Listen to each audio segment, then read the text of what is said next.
Bueno, hola de nuevo. Pues aquí estamos para concluir las prácticas de campo que estaban programadas, que debido a la situación pues se han tenido que suspender.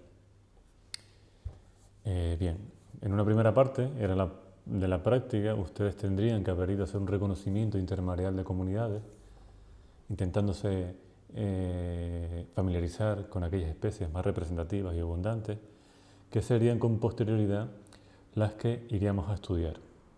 ¿Qué sería la segunda parte de esta práctica? Como ven en la diapositiva, muestreo de comunidades y poblaciones intermareales, muestreo de aquellas especies, poblaciones y comunidades más significativas y abundantes. Bien, como ven en la imagen,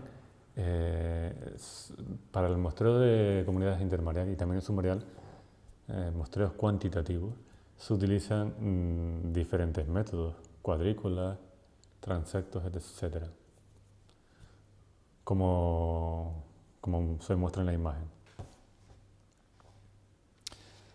Para estimar cobertura, pues tenemos las cuadrículas. Normalmente podemos tener cuadrículas de 50 por 50 centímetros, como los que ven en la imagen, que son subdivididas en cuadrículas de 10 por 10 centímetros, es decir, 25 por cada cuadrícula. O también podemos utilizar cuadrículas de un tamaño inferior, de 25 por 25 centímetros, también subdividida en 25 subcuadrantes, y en este caso de 5 por 5 centímetros, 25 subcuadrantes también.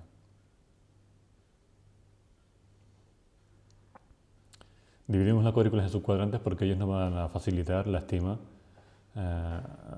de la posterior cobertura de los organismos. Cuando este método de estimación se nos queda corto, o para algunas especies, como ya veremos a continuación, se emplea otro método distinto, que son los transectos lineales, que se sitúan paralelos a la costa y que tienen una superficie de muestreo mucho más amplia que las que nos van a aportar las cuadrículas. También es bueno que cuando vayamos al intermareal pues llevemos cintas métricas, también reglas para tomar datos o tallas de algunos organismos. También nos podemos llevar con calibradores, como veremos también a continuación. Y es importante también llevar un cuchillo o una espátula si nuestro objeto del muestreo es coleccionar muestras para posterior estudio en el laboratorio. Siempre debemos llevar una cuadrícula o una tablilla donde vamos a apuntar todo aquello que estamos muestreando, ¿no? Tablilla que registra los datos de tal manera que si se mojan o se pierden, los datos tienen que ser tomados a lápices, nunca a bolígrafo, porque el bolígrafo, si la tinta se corre, si se llega a alguna salpicadura, si nos quedamos en charco, evidentemente. También es importante que podamos llevar una cámara fotográfica, un móvil, como ha sido mi caso en la práctica de hoy, un móvil que tiene su carcasa, de tal manera que podemos meter la carcasa dentro de charcos, nos podemos salpicar sin problemas a perder el móvil.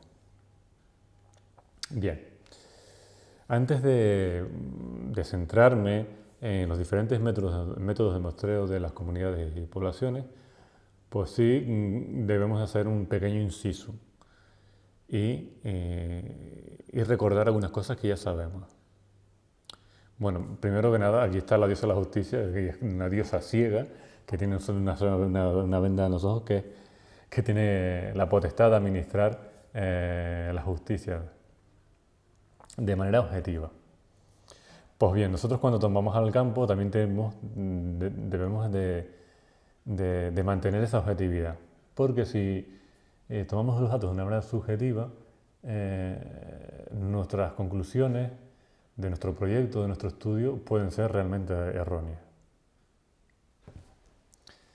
Bien, antes que nada, ustedes saben que ya han dado estadística y saben que los datos deben cumplir dos supuestos estadísticos, como son la normalidad y la homocedasticidad. Ya les adelanto yo que en el medio marino cumplir esos supuestos, normalidad y homoelasticidad, no siempre es fácil, porque trabajamos con un número limitado de muestras, de datos.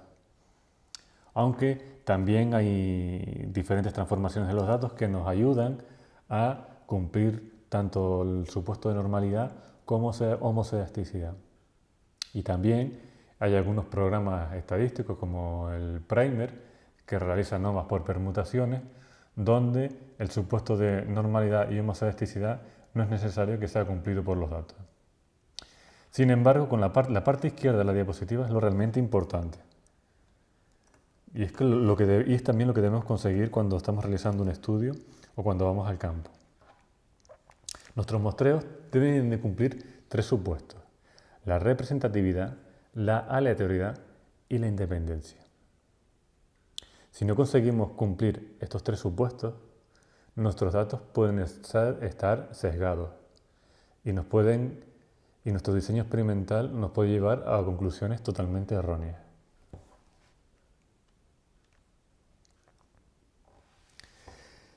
¿Qué quiero decir cuando hablamos de representatividad?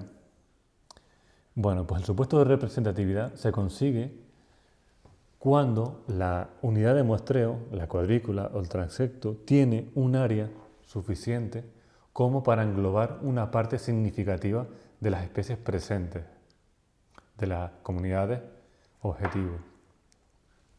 Y esto se muestra muy bien en esta gráfica. Nuestra unidad de muestreo tiene que estar situada hacia la derecha de esta gráfica, de tal manera que engloba la mayor parte de las especies presentes en una comunidad. Eso ya nos está diciendo que nuestro método de muestreo tiene una superficie idónea. Si nos encontráramos en la parte izquierda de la gráfica, estaríamos con un método de muestreo que es insuficiente, que no es capaz de registrar una parte significativa importante de las comunidades. Se le escapan muchas especies. ¿Y cuál es el área, digamos, ideal? Pues es tremendamente variable, varía con las comunidades. Y también varía con el espacio. Esta gráfica que tienen ustedes a la derecha es bastante ilustrativa, donde se muestra, es exactamente la misma representación del número de especies por área, pero estudiado a lo largo de una latitud en Japón. Y vemos como las comunidades que están situadas hacia el norte, pues son comunidades, por decirlo así, más pobres, y con una superficie de muestreo más pequeño conseguimos una buena representatividad. Sin embargo, hacia el sur, a medida que nos vamos trasladando hacia arriba en la gráfica, vemos como en Nozomi, en la península de Nozomi, donde ya nos encontramos con unas comunidades del tipo subtropical, tropical, donde ya son más diversas, pues para obtener una elevada representatividad debemos ampliar el área de muestreo. Es lo que nos está situando, es lo que nos está indicando estas curvas, ¿no? En teoría, a priori, antes de iniciar un estudio, pues esta área debería ser bien conocida. La experiencia que tengo yo y de otros investigadores es que más o menos lo hacemos un tanto al ojo, aunque ya veremos que cumpliendo también una serie de criterios. También la representatividad también se consigue ampliando el número de muestras, el número de unidades de muestreo, que es lo que ilustra esta gráfica.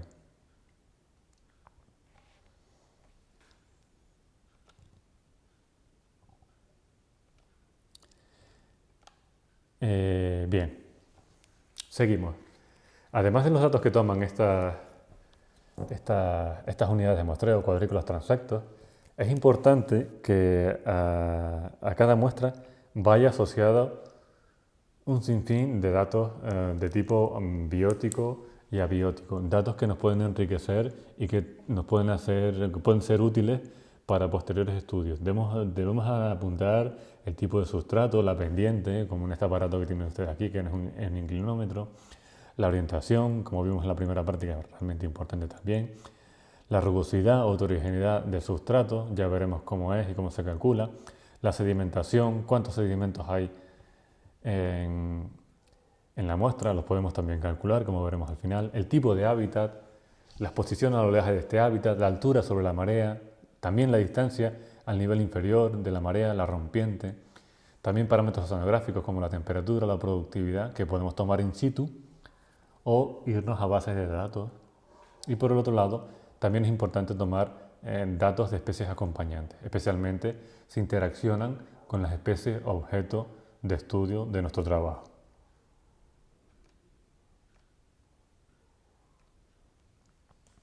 Bien, comencemos por el método de transecto. Bueno, pues normalmente uno de los más comunes es que utilicemos un transecto de 10 por 1 metro, 10 por 2 metros, siempre como digo, variable y acorde a las comunidades. Pero bueno, normalmente suele ser ese el tipo de transectos que utilizamos. Y es utilizado para muestrear organismos vágiles, como burgados, lapas, erizos, etc. En el submarino también se emplea para peces, por ejemplo. Y también puede resultar útil cuando estamos muestreando organismos sésiles y poco abundantes como las macroalgas o colonias de invertebrados, donde una cuadrícula es un método realmente insuficiente porque en ella no caen este tipo de estos organismos tan poco abundantes. ¿Qué datos registramos en este transecto? Pues evidentemente el número de individuos de cada una de las especies, las tallas y las variables bióticas y abióticas asociadas al transecto, como les comenté antes.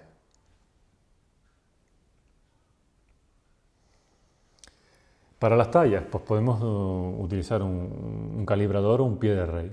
En el caso de los erizos, tiene la particularidad de que una de las medidas que se toma es el diámetro, que es lo que ilustra la diapositiva pequeña, ¿no? Dependiendo de la especie, también resulta interesante tomar el alto del caparazón, porque hay algunas especies que viven en huecos, una especie de erizos, y su caparazón no es regular. ¿Y por qué es importante tomar datos de la talla? Porque ello nos puede llevar a estimar otra variable que está fuertemente correlacionada con la talla de las especies, que es su peso. Una variable que resulta también muy interesante de estudio, además de la abundancia de los organismos. Bueno, aquí vemos la relación tan fuerte que existe entre el peso y la talla de este organismo, que es un copépodo. También el estudiar las tallas nos puede llevar a poder estudiar la estructura de las poblaciones, como es lo que ilustra este gráfico que tienen ustedes aquí a la derecha. Podemos conocer cómo es la estructura poblacional de diferentes organismos, en este caso es un quitón, y cómo esta estructura puede cambiar en el tiempo o puede cambiar en el espacio en función de diferentes condiciones ambientales. Aquí, por ejemplo, están comparando un sitio expuesto al oleaje frente a un sitio protegido y vemos cómo la estructura de las tallas es realmente diferente. El quitón hay una fuerte tendencia, como nos indican las tallas, que alcanza un mayor tamaño en los lugares expuestos al oleaje. Y eso prácticamente se cumple en todas las localidades de muestreo, salvo en Lobos Island. Bien, pues comencemos a estudiar unas comunidades del intermareal, como son en este caso las lapas, que son unas especies que tienen un interés marisquero y económico importante. Bueno, pues vamos allá. Tenemos nuestro transecto y lo tenemos que situar de manera aleatoria, tiene que ser representativo y tiene que evidentemente mostrar el hábitat donde están las lapas, ¿no? No vamos a situarlo en un sitio donde no están. Pues cogemos el transecto y lo vamos estirando o largando paralelo a la línea de costa, siempre siguiendo el hábitat donde se distribuye patela o Forcus, si fuera el caso de muestrear sustratos. Bueno, ahí me apoyo yo con mis pies estirándolo. Ese artefacto que ven ustedes ahí colgando en el centro de la imagen es el trípode donde llevo la cámara. En fin, iba bastante cargadito ese día. Les comento que la localidad de muestreo se tuvo que cambiar, no pude ir a Punta Hidalgo porque el mar estaba bastante malo. Entonces fui a una localidad del sureste, en concreto en Punta Prieta, en Güímar. Bueno, vamos largando el transecto vemos que estamos situados en una banda de Amalos, que es donde hay poblaciones también de diferentes lapas y burgadas. Bueno, tenemos el transecto ya alargado. Pues en este caso, antes de empezar, en nuestra tablilla ya empezaríamos a apuntar pues, todos aquellos datos abióticos y bióticos que estarían relacionados con el transecto. Todo ello antes de empezar a cuantificar las lapas o burgadas o otros organismos. Vamos a hacer un transecto de 10 por 1 metro. Cuando uno tiene experiencia, pues ya más o menos tiene estimada a ojo el ancho del transecto de 1 metro, pero bueno, inicialmente nos podemos ir adiestrando utilizando o dejando como referencia una cinta métrica para tener siempre presente el ancho del transecto y no estimar una superficie inferior o mayor a la que en un principio estaba prevista, ¿no? Bueno, pues nada, pues vámonos al inicio del transecto y vamos a contar todos los organismos vágiles que nos van a aparecer en esta unidad de muestreo, en este transecto de 10 por 1 metro.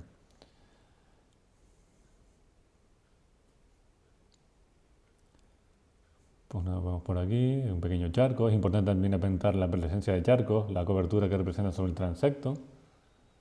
Encontramos aquí una vaquita dentro de un charco, la apuntamos en nuestra libreta, la podíamos haber medido.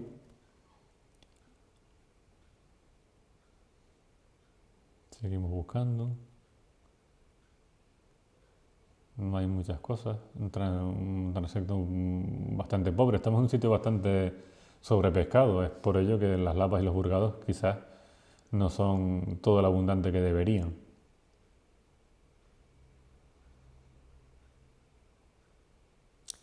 Vemos una lapita, una lapa de sol.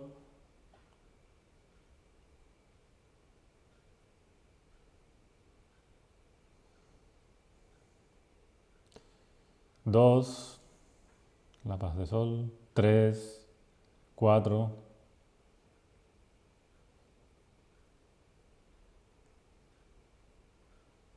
5, 6, 7, 8.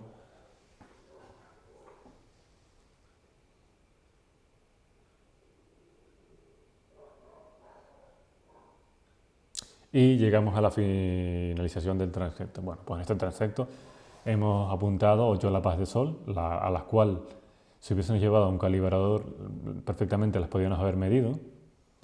Y hemos también apuntado una vaquita.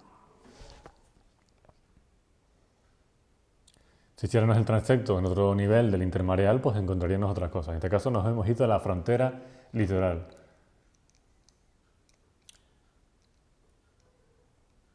Que se acuerdan estaban dominados o caracterizados por la presencia de los litorínidos. Y aquí, como en muchas otras partes, son organismos que son muy abundantes. Entonces, nada, largamos el transecto y empezamos a contar. No lo voy a contar el transecto entero porque los litorínidos son muy abundantes. 1, 2, 3, 4, 5, 6, 7, 8, 9, 10, 11, 12, 13, 14, 15, 16, 17, 18, 19, 20, 21, 22, 23, 24, 25, 26, 27, 28, 29, 30, 31, 32, 34, 35, 36, 40, 41, 42, 44, 45, 46, 47, 49, 50, 51, 70, 80, 90 en el primer metro. O sea que unos 800. Hay que seguir contando, ¿no?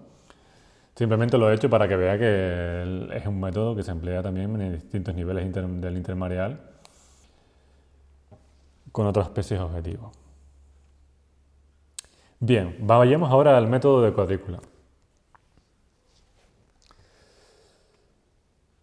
Normalmente se emplea una cuadrícula de 25 por 25 centímetros, aunque en ocasiones también hemos utilizado cuadrículas de 50 por 50, ya que ya, como les digo, el tamaño puede ser variable y debe estar relacionado con la comunidad de estudio y que alcance la suficiente representatividad. Se utiliza para organismos sésiles, macroalgas o colonias de invertebrados, comunitarios o esponjas. Y los datos que vamos a tomar es el porcentaje de cobertura y no siempre se puede tomar datos del número de individuos porque diferenciar individuos en el caso de las macroalgas no es fácil, igual sucede con las esponjas y también con algunos nidarios. pero bien, con algunas especies se consigue. También podemos tomar datos de la talla de las especies objeto en la cuadrícula, o por lo menos alguna. Y también en el caso de la cuadrícula también debemos apuntar todas las variables abióticas y bióticas asociadas a la cuadrícula, en la igual que sucedía en el transecto. Bien, ahora aprovecho y introduzco el principio de aleatoriedad de las muestras. Es que la muestra debe estar o debe situarse de una manera aleatoria. Nosotros no podemos decir, venga, pues juego de la cuadrícula al transecto, lo pongo aquí porque es aquí más cómodo, mira, lo pongo aquí de aquí a los 2 metros porque no quiero ir hasta allá porque es un montón caminando. Pues no, estaríamos introduciendo un montón de sesgos en los análisis y un montón de problemas y no estaríamos haciendo un muestreo realmente riguroso, ¿no? Pues para ello, para introducir la aleatoriedad, pues podemos generar, por ejemplo, una combinación de números. Como base utilizamos un transecto, por ejemplo, de 10 metros, y sobre ese transecto digamos que vamos a mostrar 3 cuadrículas. Pues podemos generar un número, una numeración aleatoria. Eso nos lo puede hacer el propio Excel. O llevando una bolsita con diferentes números que indiquen el metro sobre el transecto que vayamos a mostrar y nos ayuda a conseguir la aleatoriedad. Bueno, pues supongamos que yo previamente para los metros, para las cuadrículas, haya generado una aleatoriedad con el Excel.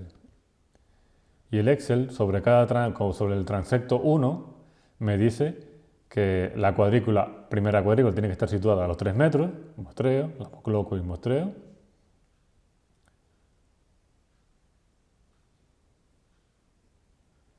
Esta combinación aleatoria del Excel me dice que la siguiente cuadrícula la ponga en el metro 7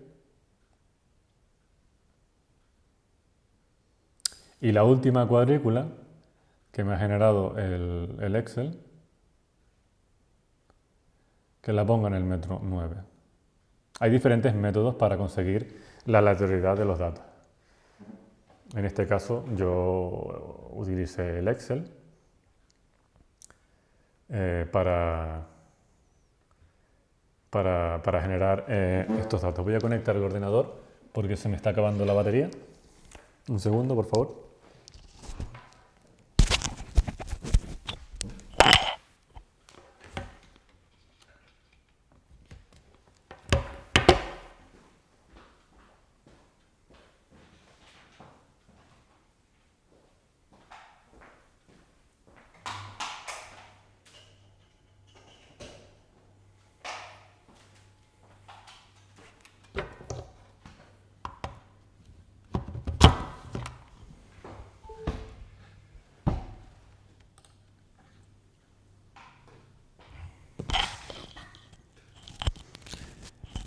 Bien, pues en este caso estamos muestreando Tamaluz y como pueden ustedes ver, pues tenemos ahí nuestra cuadrícula y nada, pues podemos empezar pues, a contar cada uno de los individuos que hay en la cuadrícula, muchísimos.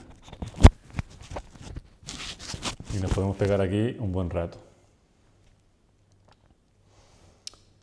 Si tuviéramos una cámara de fotos, pues esto lo podríamos simplificar enormemente. Haríamos la cuadrícula, la sacaríamos una foto y ya cómodamente en nuestra casa, pues podemos contar los individuos que están vivos, los muertos, el número que hay en cada cuadrícula, calcular su cobertura, etc. De una manera mucho más simple y más cómoda. La realización de fotografías o fotocuadrantes ayuda muchísimo porque permite realizar un número de muestras mucho mayor que si las estuviéramos realizando o tomando datos in situ, aunque tiene algunos problemas como ya veremos a continuación. Si sobre esta fotografía ponemos una regla, pues ya también podemos medir pues, tamaños, tallas, etcétera, todo lo que se nos pueda ocurrir. La verdad que es realmente útil y acompañarse de de una cámara, de un móvil, para ir registrando las cuadrículas. También es importante, a veces podemos perder la tablilla, los datos, y si tenemos un registro fotográfico de la unidad de muestreo, pues mejor que mejor, ¿no? Bien, vamos ahora a medir la heterogeneidad y la rugosidad del sustrato. ¿Y eso qué es? Pues es todo aquello que hablábamos al principio, que son... Ay, el vídeo se ha parado un poquito. Ah, no, tengo el trípode colocado. A ver, lo paro yo. Vamos para atrás. La heterogeneidad. Vamos a medir cómo de complejo es el sustrato. Para ello, un método bastante sencillo es tomar la medida que se proyecta de un lado de la cuadrícula con una cinta métrica, como estoy yo haciendo, como ven en la imagen. Sigo el recorrido de un lado de la cuadrícula, pasando por la roca una cinta métrica. Y evidentemente, a mayor rugosidad, el recorrido que hará la cinta sobre el lado de la cuadrícula será mayor. En este caso son 59 centímetros. Y a partir de ese dato podemos estimar un índice de rugosidad y asociarlo a nuestra muestra, que es realmente importante cuando estamos haciendo estudios de hábitat o de caracterización de algunas comunidades, ¿no? Entonces, a partir de ahí puedo calcular un simple índice de rugosidad, que en inglés se llama Rope and Chain Method.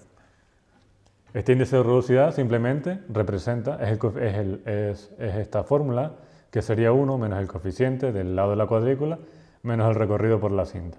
Sabemos que el lado de la cuadrícula mide 50 por 50, porque la cuadrícula es 50 por 50, mide 50, que nuestro recorrido ha sido 59, y entonces el resultado de este índice sería 0,16. ¿Qué nos dice este índice? Cuanto más próximo sea a 0, pues nos está indicando que la superficie sobre la que hemos muestreado es muy planita, sin apenas irregularidades, ni huecos, ni grietas. Sin embargo, cuando este índice tiende a 1, pues estaríamos con una superficie de muestreo muy rugosa. Esto ha sido simplemente un pequeño inciso. Bien, ¿cómo se estima la cobertura? Bueno, pues la cobertura se puede estimar de diferentes formas. Una forma que está muy extendida, pero que quería yo aquí discutir con ustedes, es el punto contacto, point contact, que es para estimar la cobertura en cuadrícula mediante subcuadrantes. Consiste en apuntar las veces que aparece la especie en cada uno de los 25 subcuadrantes.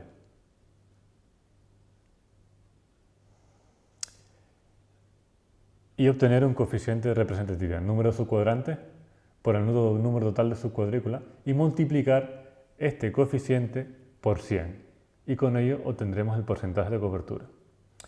Sin embargo, este método, que es bastante sencillo, tiene algunos problemas, como es el que vemos en la imagen.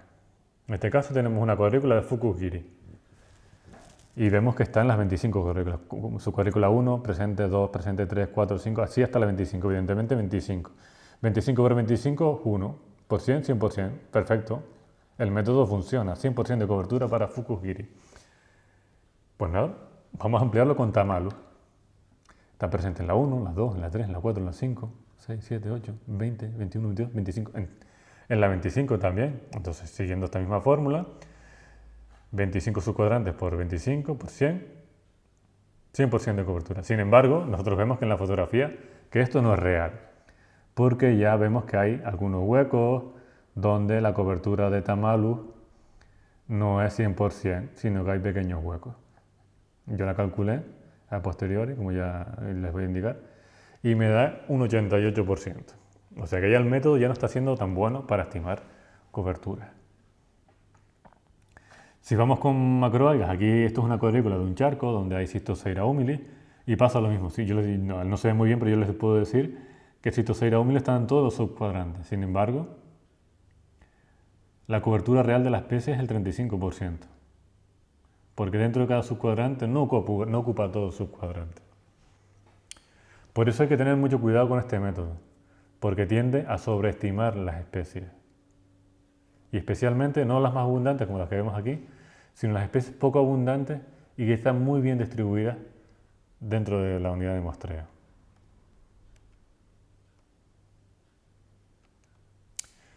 Como alternativa, pues yo utilizo todo lo que el dato, todo lo que me representa la subcuadrícula. Sabemos que una subcuadrícula representa un 4%, pues aquí vemos la cistoceira, que representa aproximadamente una cuarta parte de esta subcuadrícula, es decir, un 1% de cobertura. Y empezaría a sumar. Aquí sería 1, aquí sería 1 también, aquí serían 2, aquí serían 2, 1, 2, 1, 2, 3, 1, y así sumando subcuadrícula por subcuadrícula. Es un poco más tedioso, pero vamos a tener un dato un poco más real de la cobertura de las especies. Y así hablo de Cytosphaera humilis, que es la que estamos aquí, la que les estoy señalando, pero puedo hablar de las costras o de cualquier otra especie que nos aparezca en la muestra. Bien, bueno, pues la imagen es bastante realista. A veces la cuadrícula se queda demasiado grande como para un charco, ¿no? Y hay que optar por cuadrículas realmente más pequeñas. En el caso de las cuadrículas, cuando las realizamos en charcos, pues tiene una dificultad añadida que es que muchas veces no las podemos fotografiar, o por lo menos no obtener una imagen que realmente nos sirva de trabajo. Porque, como ven, yo me estoy moviendo, estoy generando sombras que a posteriori nos van a impedir obtener una imagen de calidad que nos sirva para identificar los organismos que están en la cuadrícula. También entraña la dificultad que cuando los charcos son poco profundos, pues no podemos meter la cámara dentro del charco y sacar la foto con un flash y tener una iluminación homogénea de la cuadrícula. Por ello, el método fotográfico dentro de charcos pues es un poco ya no resuelve tantos problemas. Si tuviéramos en inmersión, sí, sería una herramienta bastante mucho más útil, ¿no? Bien, ¿qué es lo que pasa cuando las macroalgas también son poco abundantes? Y empezamos a tirar cuadrículas y venga a tirar cuadrículas y no nos sale la planta o las poblaciones que queremos estudiar, como en el caso de Fucus giri. Pues que, como les estoy señalando ahí en la diapositiva, pues que también podemos utilizar el método transecto. Igual que sucedía con los organismos vágiles, con los burgalos, con las lapas. Tiremos el transecto y sobre este transecto de 10 por 1 metro, pues apuntamos las macroalgas que nos aparecen en el transecto. Estamos aumentando la superficie de muestreo, pues enormemente. Si comparando con una cuadrícula de 50 por 50, pues la aumentamos 20 veces. Y si fuera de 25 por 25, pues 80. Fíjense lo que nos puede resolver el transecto para estudiar algunos organismos que son poco abundantes. Y aquí llegado a este punto, pues vemos un Fucus, 2, 3, 4, 5. Podríamos haber tomado datos de la talla de cada uno de los individuos y también del estado fenológico. Si sus estructuras reproductoras, en el caso de algunas algas, como el caso de Fucus, son evidentes. Podemos ver si la planta está fértil en el momento en el que está. Y bueno, y concluimos, habíamos apuntado 5 ejemplares de Fucus giri en el transecto. Apuntamos también, como siempre, todas aquellas variables asociadas al transecto. Bien, vayamos más abajo y vayamos ya al eulitoral inferior, a la franja más compleja. Y en este caso vamos a estudiar las poblaciones de erizos. Tenemos ya el transecto alargado y comenzamos a apuntar las especies de erizos que nos aparecen en la muestra, en el transecto. En este caso es un sitio dominado por poblaciones de Paracentrotus lívidos. Y nada, es importante meter la mano en los huecos porque estos erizos están en los huecos. Mira, ahí va uno, 2, 3, 4, 5, 6, 7, 8,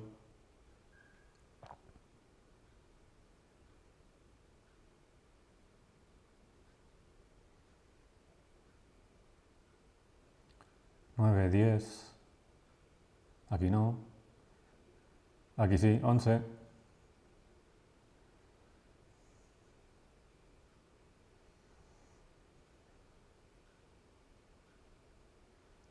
12, 13, 14, 15,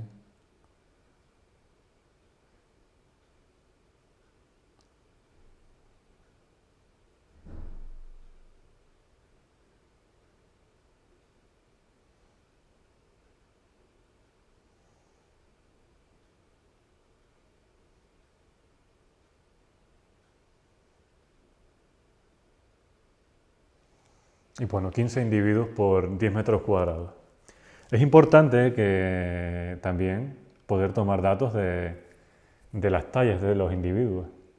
Muchas veces en un transecto no solo nos salen 15, sino nos salen 100, 200. Es imposible tomar datos de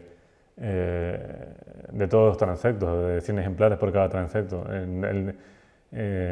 Materialmente sería imposible, el tiempo se nos echa encima y la marea nos impediría eh, tomar datos de todas las poblaciones que están dentro del transecto. Sin embargo, podemos generar una aleatoriedad y tomar un dato representativo de cada transecto. Por ejemplo, tomar un metro en concreto.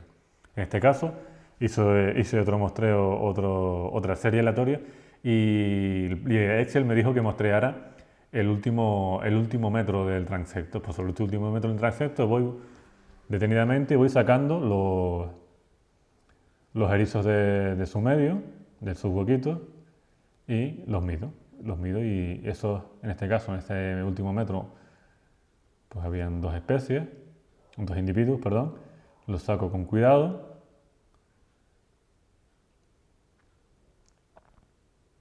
Y los mido, no con una regla, como muestra la imagen, sino con un calibrador que realmente es mucho más preciso.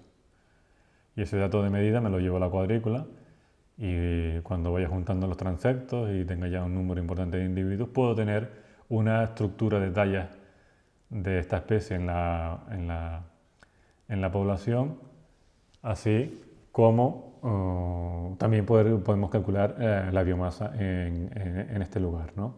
Si se fijaron, manipula el erizo, pues sería adecuado tomar el diámetro y también el alto del caparazón, porque como es el caso de Paracentrotus libidus, su caparazón puede variar en función de su forma, en función del hueco donde reside el individuo, ¿no? Bien, y también pues aprovechando este transecto, pues también estimamos macroalgas. Tengo mi serie aleatoria generada y voy a su transecto y el transecto ya sé dónde tengo que poner la cuadrícula de manera aleatoria sin influir de manera subjetiva en el muestreo. Bien, pues tomo la cuadrícula y va nada, en el metro 1 me ha dicho el Excel que le ponga la cuadrícula, tomo datos de todo, no tan rápido evidentemente porque en la medida que bajamos en el zoom, en el intermareal, el número de especies de macroalgas aumenta fuertemente. Aquí me dice que le ponga en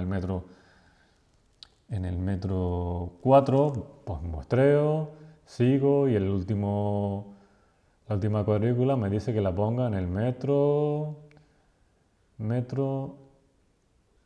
9. Y nada, pues voy aquí y tomo datos de la cobertura de cada una de las especies.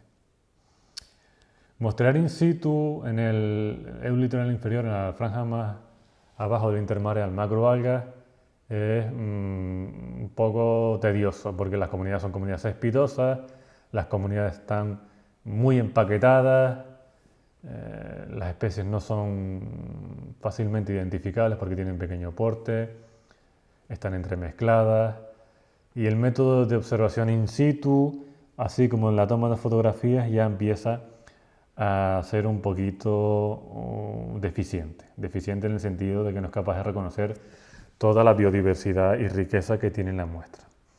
Por ello, muchas veces en este tipo de comunidades donde la riqueza es elevada y no es fácil reconocer todas las especies que hay en la muestra, se utilizan los raspados.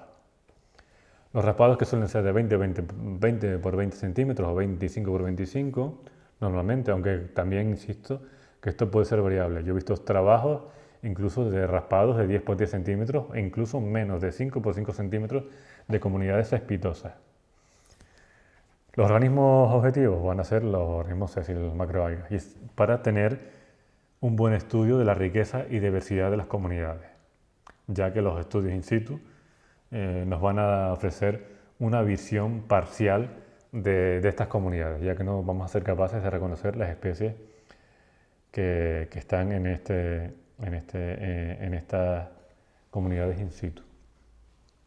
Pues realizarían un raspado sobre la roca muy minucioso, intentando rellenárnoslos todos, y con este material pues los deberían haber fijado o preservado mediante formalina para que no pierda el color. Si no tenemos formalina podemos utilizar alcohol, o también podemos coger y congelarlo y estudiarlo a posteriori en laboratorio ya cómodamente. ¿Qué podemos hacer con ese material? Pues podemos separarlo por especies y cada una de esas especies llevarlo a una superficie conocida, un papel milimetrado, y estudiar su proyección horizontal y sobre esa proyección calcular su porcentaje de cobertura. O también podemos hacer peso seco. Podemos coger esas plantas, llevarlas a una estufa por separado y ponerlas 24 horas a 60-70 grados para que pierdan toda su agua y después pesarlo y representar una biomasa por área. También podemos contar individuos o tallas de algunos individuos, pero para ello tenemos que ser bastante minuciosos a la hora de estar tomando la muestra y no romperlos, no fragmentarlos, porque si no tendríamos problemas a la hora de hacer el recuento del número como de la talla de cada uno de los individuos. Y bueno, pues hagamos un raspado, y esto es de una manera bastante minuciosa y poco a poco raspando la superficie de la roca. Cuando la superficie de la roca es bastante homogénea, no hay grietas ni irregularidades, pues resulta relativamente sencillo. Sin embargo, cuando la cuadrícula está mostrando un sustrato rocoso con muchas oquedades y grietas, hay que tener bastante paciencia.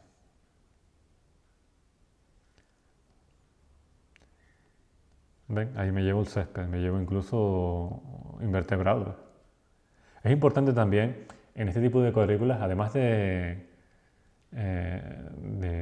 obtener una biomasa, una abundancia, cobertura de las algas, estimar la sedimentación. Los sedimentos, si los tenemos en la muestra, una vez hayamos separado las macroalgas, también lo podemos secar y pesar. La sedimentación, como ustedes ya saben, influye fuertemente en las comunidades marinas. Bien, ¿y qué pasa ya para concluir cuando estamos con poblaciones, organismos que tienen unas poblaciones muy restringidas, que son relativamente muy poco abundantes y que están localizados en hábitats de muy poca extensión?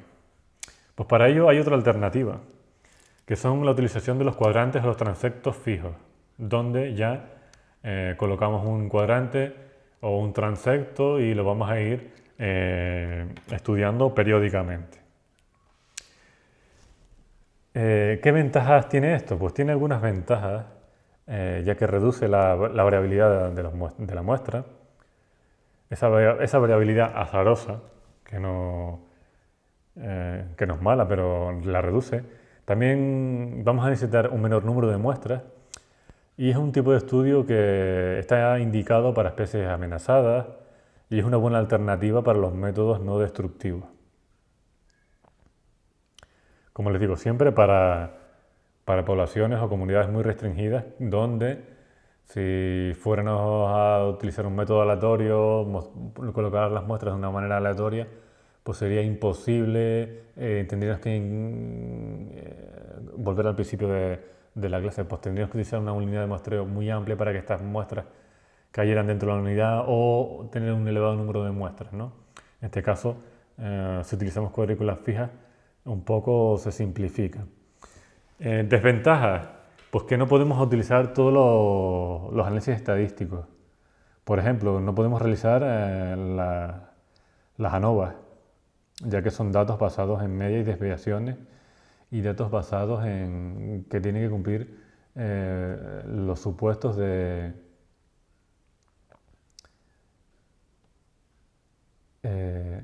no tener, las muestras no pueden estar relacionadas entre sí. En este caso, si estamos mostrando siempre la misma muestra, evidentemente está relacionada, ¿no? Pero bueno, como alternativa, no como alternatia, hay otros paquetes estadísticos. Sería por la estadística no paramétrica.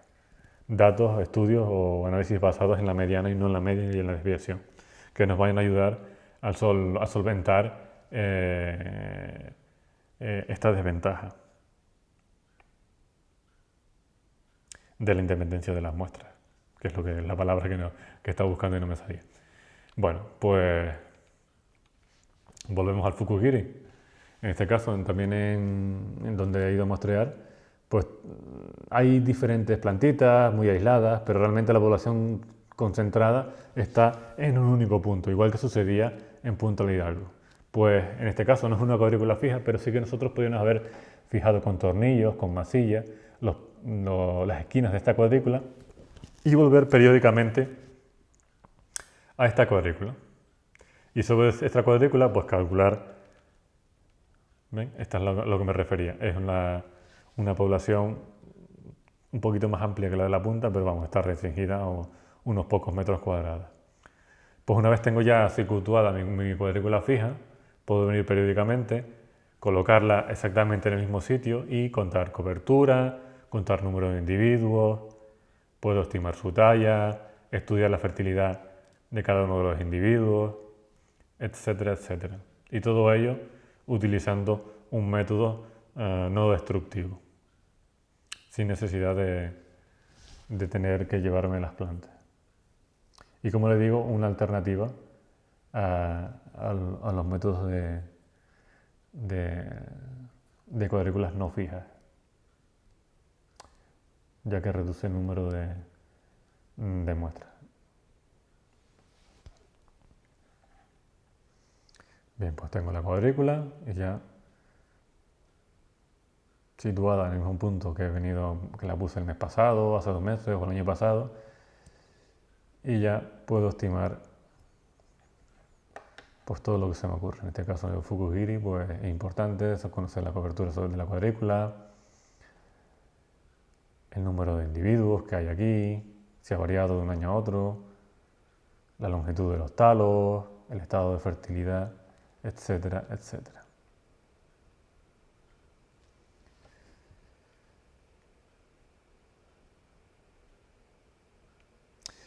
Bueno, pues con esto pues ha acabado la clase de hoy. Me gustaría haberles conocido, algunos de ellos ya lo conocí en otras asignaturas, pero esperemos verlos en el futuro. Saludos, que pasen un feliz Navidad, feliz año.